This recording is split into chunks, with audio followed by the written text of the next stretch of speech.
Eto na, pupunta na kami sa NGP Resort and Adventure. Dito po sa bayan ng Arayat. Finally, nandito na kami. Dumating kami dito mga 4 PM. Ito, napakasarap ng hangin dito. Mahangin. At dito, tinatry na namin buuin ang aming tent. Napakaganda dito. Nakaka-relax. Siyempre, may bounding kami dyan. May foam din kami dyan para pag natulog kami, masarap sa likod, hindi masakit. Tapos yung asawa ko, ginawa pa niya yung sinapit pa niya sa leeg yung dala naming solar lights. And pinuun na rin niya yung gagamitin naming upuan. May dala din kaming unan. Kompleto na yan, guys. Talagang pinag-isipan namin mabuti. Pinlano namin.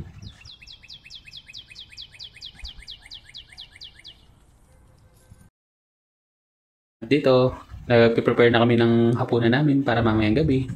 Nag-iihaw kami ng mais, tsaka hotdog. May dala pa kaming dyan, yempo. Kaso hindi na nakuha na sa video. Yan, sarap niyan. Finally, gabi na. Ayun yung pinakihihintay. Ihip na dyan yung malamig na hangin. Sarap ng klima pa. Malalaw-ilaw na. Kami lang tao dyan. Nasaktuhan namin. Kaya, grabe. Talaga nag-enjoy kami. May bonfire. Yan, kakain na kami dito. Sana kayo din. Kumakain kayo sa oras na to. Susubo pa ako dyan eh. Di ba? Kain pa. At ito na. Dito na kami heart to heart. Kwentuhan hanggang magdamag. Hanggang sa antokin. Ganda ng buwan dito. Tapos ayun yung bonfire namin. Medyo patapos na. Kasi kanina sinindihan ko na yun eh. Ang hirap niya sindihan. Pero umapoy din naman. Tapos ang lakas ng apoy niya habang kumakain kami. Ang ito sa likod. At ito, good night na. Sleep na. Finally, umaga na. Ang lamig dito. Napakasarap. Good morning! Ang ganda ng sikat ng araw. Ang gigising sa'yo, huli ng mga ibon, mga insekto. Ito na, magluluto na yung asawa ko dito ng sopas.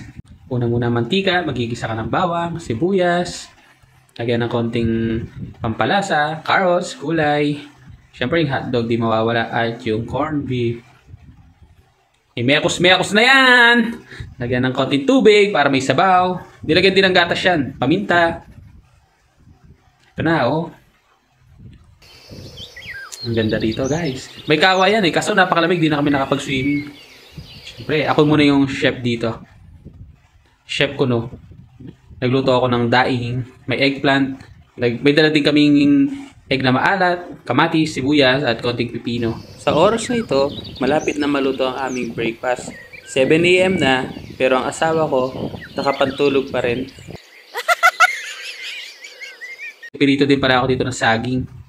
Ayan, prepare na ako. Sarap, yum yum yum. Kadadasal muna kami bago kumain. Minsan, masarap din magganito. Chill lang, kasama ang mahal natin sa buhay. Malayo sa ingay, malayo sa problema. Piliin natin maging masaya, sulitin ang bawat oras.